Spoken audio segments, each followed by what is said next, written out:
नमस्कार, स्वागत है आपका फायदेमंद फंड्स में। मैं हूं आपका दोस्त नीरज और आज हम लोग एक और फंड के बारे में और एक और नए फंड मैनेजर से आपकी मुलाकात कराएंगे। मार्केट एक बहुत अजीब सी स्थिति में है।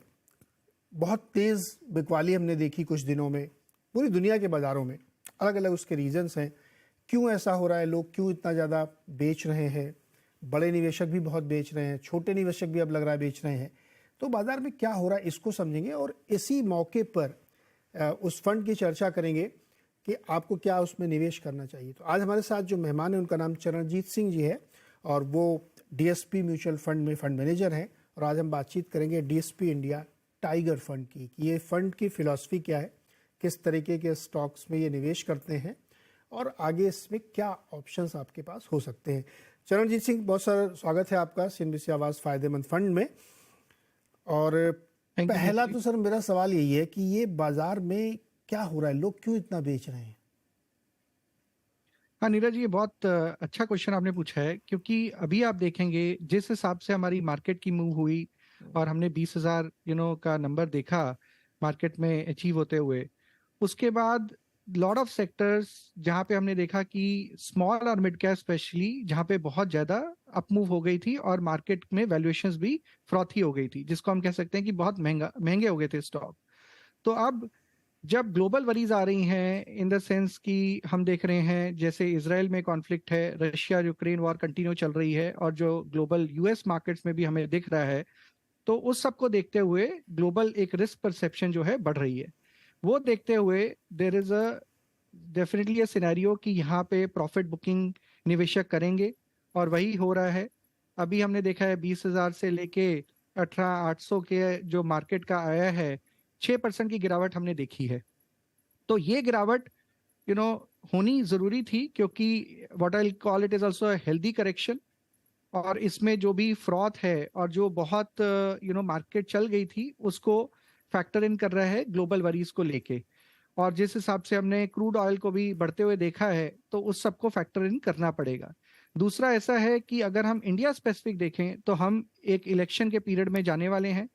तो अगले 2 से 3 क्वार्टर ये इलेक्शन के ही ऊपर फोकस रहेगा और क्या उसका आउटकम रहेगा, कैसे उसके रिजल्ट्स आएंगे, वो भी एक वरी है जो निवेशकों के दिमाग में है। तो जहां आपका पैसा बन चुका है वहां पे हम प्रॉफिट बुकिंग देख रहे हैं, and which is kind of a healthy correction. That is what I can say about the market. तो सिंह साहब, दो तीन बातें मुझे और क्लैरिफिकेशन चाहिए आपसे। आपने एक बहुत इंटरेस्टिंग बात कही कि जो वैल्यूएशंस बहुत महंगे हो गए तो उनको एक बहाना चाहिए था गिरने के लिए। अब बहाना के तौर पे इजराइल हमस वार हो रहा है, यूएस में इंटरेस्ट रेट हो सकता है, इंडियन इलेक्शन है, स्टेट फिर उसके बाद union election back to back है, और अर्निंग सीजन में हमारा कुछ बहुत ग्रेट नहीं जा रहा है इस बार। मतलब टॉप लाइन पे प्रेशर दिख रहा है, भले ही प्रॉफिट बन रहा हो। तो क्या ये जो कंपनी स्पेसिफिक हम लोग चिंता कर रहे हैं वो नहीं है, दरअसल ये इम्पोर्टेड प्रॉब्लम है, वो प्रेशर है, इस वजह से बिक रहा है, इसलिए रिकवरी बहुत शार्प हो सकती है? हाँ सी, अगर हम अब तक का अर्निंग सीजन देखें तो आप जैसा कह रहे हैं वो बिल्कुल सही बात है। हमने कोई अर्निंग्स में बहुत ज्यादा स्ट्रॉन्ग अर्निंग्स नहीं देखी हैं। द अदर प्रॉब्लम इज कि जो हमारा कंज्यूमर सेगमेंट है वो इंडिया में अभी स्टिल सफर कर रहा है। और एंड कंज्यूमर जो है और जो वैल्यू कंज्यूमर है which is at the bottom of the pyramid, they are not still coming back to the market. तो वो जो मार्केट है उसको आने में अभी थोड़ा टाइम लगेगा। अगर हम कंज्यूमर कंपनीज के हिसाब से देखते हैं तो सबका ये मानना है कि सेकेंड हाफ जैसे हमारा फेस्टिव डिमांड आएगा उसके कारण हमारी ग्रोथ वापस आ सकती है। तो ये कंज्यूमर को वापस आना बहुत जरूरी है to drive the consumption growth. मगर हम अगर कैपेक्स वाली इकॉनमी की बात करते हैं जहां पे सरकारी खर्चा होना है, वहां पे हम देख रहे हैं कि सरकार ने इस साल का 50% खर्चा ऑलरेडी 6 महीने में कर दिया है। जो वो आपका रेलवेज है या बड़े बड़े जितने भी सेक्टर्स जहाँ पे सरकार खर्चा करती है, तो सरकारी खर्चे वाले जो बिजनेस हैं वो बहुत अच्छा कर रहे हैं। मगर जो कंजम्पशन वाला बिजनेस है वो बहुत ज्यादा वीक है, क्योंकि वहां पे हमारा एंड कस्टमर अभी भी नहीं आया है। वहां पे इन्फ्लेशन का इम्पैक्ट है, जो इम्पैक्ट जाने में अभी थोड़ा टाइम लग सकता है। तो हम क्या कहेंगे, जो B2B बिजनेस हैं वो अच्छा कर रहे हैं, बट B2C जो बिजनेस टू कंज्यूमर है वो अभी भी थोड़ा वीक है। तो इसीलिए एफएमसीजी कंपनियों की तरफ से अभी भी चिंता। जाहिर की जा रही है, क्योंकि टीयर 2, टीयर 3 और रूरल इकोनॉमी की रिकवरी कई क्वार्टर से इंतजार हम लोग कर रहे हैं, लेकिन वो अभी भी आ नहीं रही पूरी। एक और क्वेश्चन है, जो एसआईपी के हम लोग देख रहे हैं बहुत स्ट्रांग मोमेंटम, बहुत बढ़िया फंड है, 16,000 करोड़ है, मतलब ऑल टाइम हाई पे चल रहा है, डिमैट अकाउंट भी खूब खुले, कहीं कोई कंसर्न नहीं दिख रहा है। लेकिन चूंकि इंटरनली आप लोग बहुत अलग अलग तरीके के फंड्स को देखते हैं, क्या इसमें कोई कंसर्न आ रहा है? क्या एफआईआईज तो खूब बेच रहे हैं, डोमेस्टिकली भी आपको लग रहा है कि कुछ लोग सेलिंग कर रहे हैं क्या? जो जो हमें लग रहा है, जो आपका रिटेल एसआईपी बुक है वो चलता रहेगा। जो ज्यादा सेलिंग हो रही है वो आपके जो बड़े निवेशक हैं उनकी तरफ से ज्यादा सेलिंग या प्रॉफिट बुकिंग हम देख रहे हैं। बट एसआईपी बुक्स हमें लगता है कि इन्वेस्टर के पास आज की डेट में equity as a asset class is the best class which can continue to invest. और अगर हम अपनी इंडिया की ग्रोथ की जर्नी हम अगर सोच रहे हैं अगले 5-10 साल की, तो हमें लगता है across the world with in emerging markets India will be A geography which will definitely stand out और बहुत स्ट्रांग रहेगा। तो इसके कारण जो एसआईपी इन्वेस्टर है, निवेशक है, वो अपनी एसआईपी कंटिन्यू रखेंगे और इसमें है उनका लॉन्ग टर्म में पैसा बनेगा। जी, अब आते हैं वापस फंड के बारे में बात करते हैं, जिसका नाम है DSP India tiger fund. Tiger के बीच में डॉट लगे हुए हैं। सर, ये नाम से समझ में नहीं आ रहा है कि किस तरह का फंड है, क्या है, ये बताइए क्या है ये टाइगर फंड? सो टाइगर फंड का मतलब है the infrastructure growth economic reforms fund. तो ये जो फंड है ये इंफ्रास्ट्रक्चर सेक्टर के ऊपर फोकस्ड है। जैसे हमने आपसे बात करी कि अगर हम ये सरकार का देखें फोकस, तो वो बहुत अच्छा फोकस रहा है कैपेक्स के ऊपर। अब ये कैपेक्स हो कहाँ रहा है और कैसे आप इस कैपेक्स का फायदा उठा सकते हैं ऐसे फंड्स के में पैसा डाल के जो इस थीम के ऊपर फोकस करते हैं, which is the infrastructure manufacturing theme. तो अगर हम देखें सरकार का फोकस वो है पावर, रेलवेज, डिफेंस, वाटर। ये 4 बड़े सेक्टर हैं जिसमें हम देखते हैं कि जो खर्चा हो रहा है वो अगले 5 साल तक खर्चा होता रहेगा। क्योंकि यहाँ पे जो खर्चा है ये कोई ऐसा नहीं है कि सरकार का मन कर रहा है तो वो खर्चा कर रहे हैं, हमारी जरूरत है। इन सब सेक्टर्स में खर्चा होना बहुत जरूरी है। आज की डेट में रेलवेज में इंडियन रेलवेज कर रही है 2,40,000 करोड़ का सालाना खर्चा। डिफेंस पे हम देख रहे हैं कि हमारे जो बहुत बड़े डिफेंस पार्टनर हैं, बीट रशिया, इजराइल, उनके अपने जो डिफेंस इश्यूज चल रहे हैं या वॉर्स चल रही हैं, उसके कारण हमारी सप्लाई जो है इम्पैक्ट हो रही है। तो इसलिए हमें डिफेंस में आत्मनिर्भर होने की बहुत जरूरत है। इसीलिए डिफेंस पे जो खर्चा है उससे हमारी जो लोकल कंपनियां हैं उनका बेनिफिट रहेगा और ये अगले 5-10 साल तक रहेगा। हम अगर देखें पावर, तो पावर एक ऐसा सब्जेक्ट है जिसके बिना हमारी कंट्री की ग्रोथ नहीं हो पाएगी। अगर हम कह रहे हैं कि हमें इस कंट्री को मैन्युफैक्चरिंग हब बनाना है और हमें चाइना से compete करना है, तो power is the most important ingredient for that growth. तो उस पर हमें खर्चा करना पड़ेगा। और नीरज जी, बहुत इंपॉर्टेंट बात है, जो पावर पे खर्चा है वो सिर्फ इंडिया ही नहीं कर रहा, बट हम देख रहे हैं ग्लोबली हो रहा है, वो सब देश कर रहे हैं। क्योंकि हम देख रहे हैं एक एनर्जी ट्रांजिशन, जो आपका पहले डिपेंडेंस था कोयले पे, वो अब शिफ्ट हो रहा है रिन्यूएबल्स पे। तो इसके लिए खर्चा आपका जनरेशन में आएगा, पावर ट्रांसमिशन में आएगा। तो ये जो खर्चा है आपका अगले 5-10 साल तक चलता रहेगा, क्योंकि हमें अपनी एनवायरनमेंट को बचाने के लिए ये स्पेंडिंग करनी पड़ेगी। लास्ट मैंने आपको बताया वाटर सेक्टर। वाटर एक ऐसा सेक्टर था जो बहुत नेग्लेक्टेड सेक्टर रहा बहुत सालों तक। बट 2019 में सरकार ने एक मिनिस्ट्री बनाई, जल शक्ति मिनिस्ट्री, और सारे वाटर के डिपार्टमेंट्स को उसमें इकट्ठा कर दिया। और तब से हमने देखा है जो वाटर पे हमारा जो फोकस है कंट्री का वो बहुत बढ़ गया है। हम चाहते हैं कि हर घर पे जल पहुंचे, और हम ये भी देख रहे हैं कि उसके लिए हमें जो है इंफ्रास्ट्रक्चर, पाइपलाइन का, रिजर्वायर का, वो सब बनाना पड़ेगा। तो उसके लिए वाटर जो है वहां पे जो हमने 2019 में देखा 10,000 करोड़ का खर्चा, वो हम देख रहे हैं इस साल 70,000 करोड़ का खर्चा।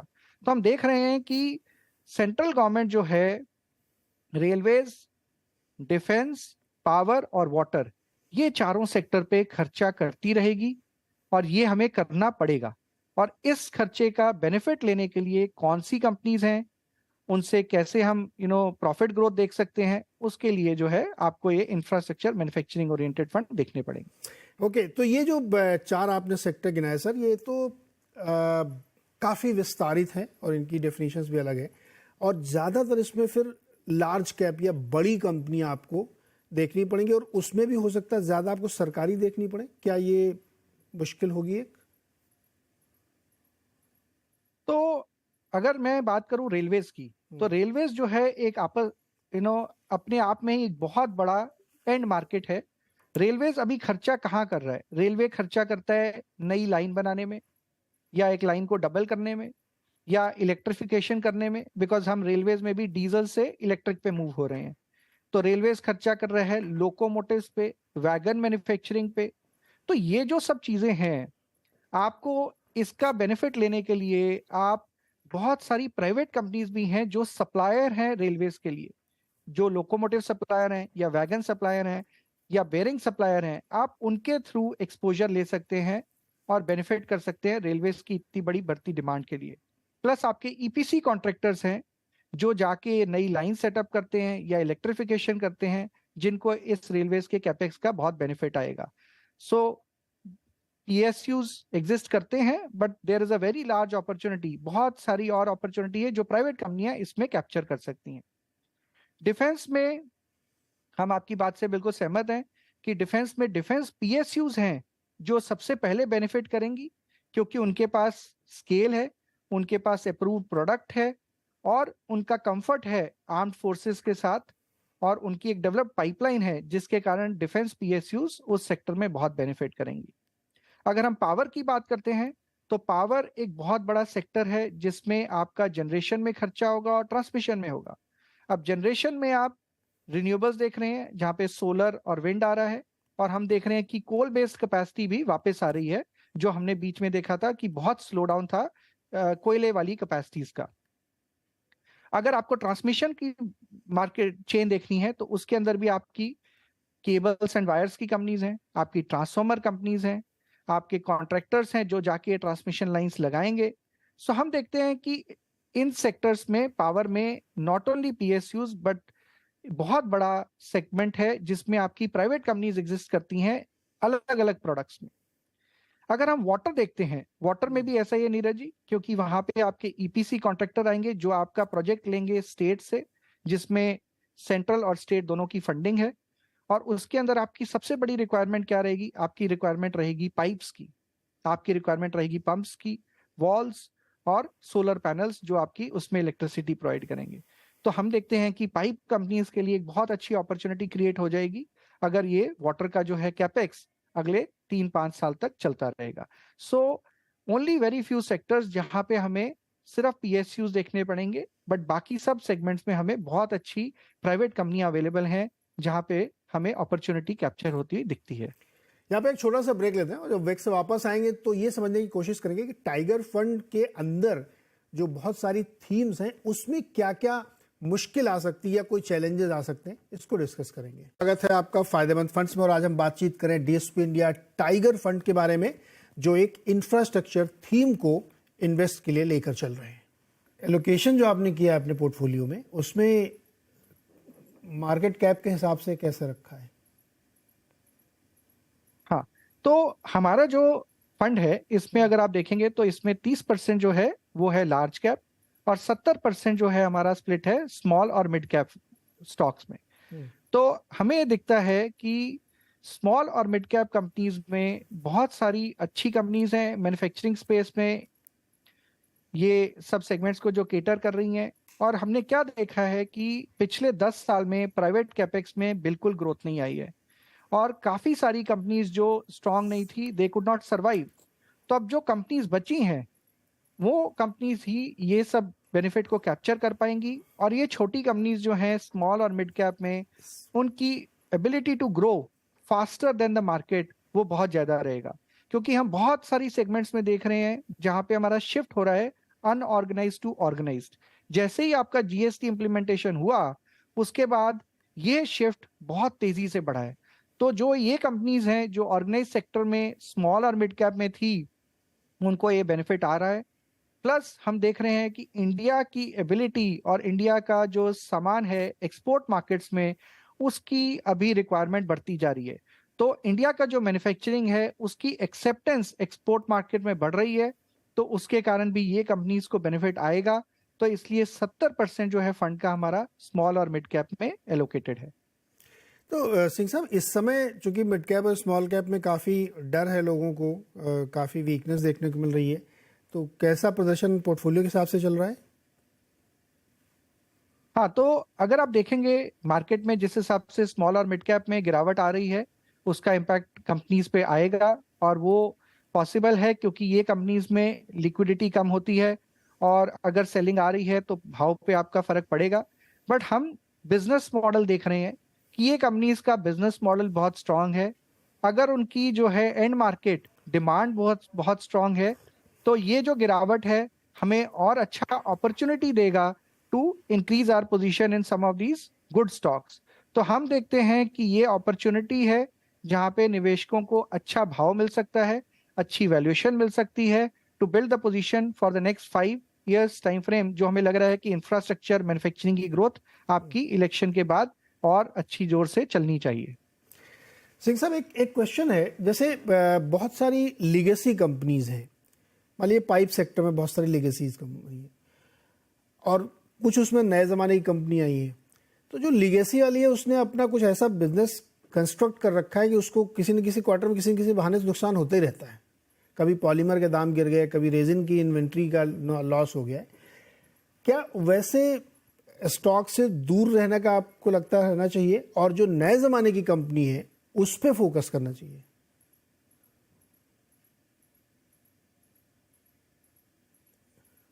हम्म हम्म हम्म या वाटर सेगमेंट है जिसमें हमें दिख रहा है कि बहुत स्ट्रांग ग्रोथ है और ये कंपनियां उस ग्रोथ को कैप्चर कर सकती हैं।